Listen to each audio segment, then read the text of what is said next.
Alors aussi d'autres aspects, cette énarchie. Alors je rappelle que dans énarque, il y a l'idée évidemment de l'école, mais surtout de direction, hein, donc de management, et se constitue donc une sorte de noblesse d'État, hein, disons de spécialistes ou de l'administration. Ça va déboucher sur la notion de technocratie, hein, voilà. Les technocrates, hein, c'est-à-dire des gens capables, hein, de gérer des affaires publiques, souvent très complexes. Je pense en particulier aux finances publiques, ou à d'autres aspects. Et qui, étant donné la difficulté, hein, de traitement, suppose d'avoir des fonctionnaires compétents, formés à la gestion des affaires publiques dans différents domaines. C'est comme cela que se crée donc une sorte de technocratie. À mettre en regard on pourra y revenir si vous le souhaitez, de l'aspect politique. Hein, l'aspect politique. On est dans le technique, hein, et dans l'expertise.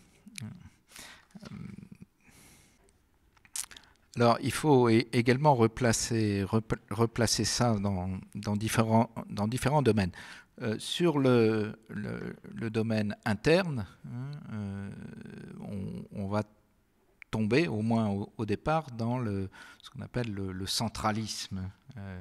Un des aspects de la spécificité française, hein, et de l'action des pouvoirs publics et de l'État étant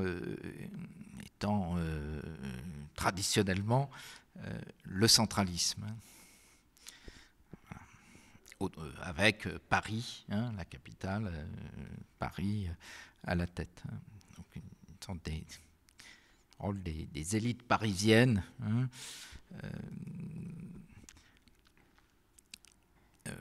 accomplissant donc l'action centrale, hein, administration centrale, différents niveaux qualifiés de nationaux. Hein.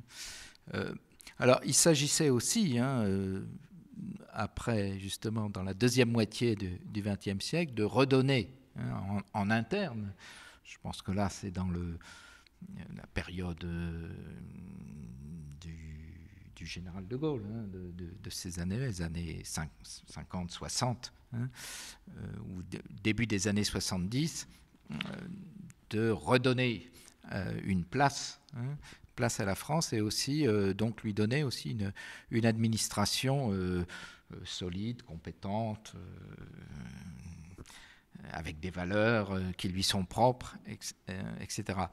Et c'est vrai que cette image, là, une image un peu plus positive que l'image évoquée précédemment, fait que, par exemple, toujours à l'ENA, l'ENA accueille des étudiants étrangers aussi, une centaine, je crois, à peu près une centaine chaque année, de toute origine, de tous les pays, intéressés justement par cette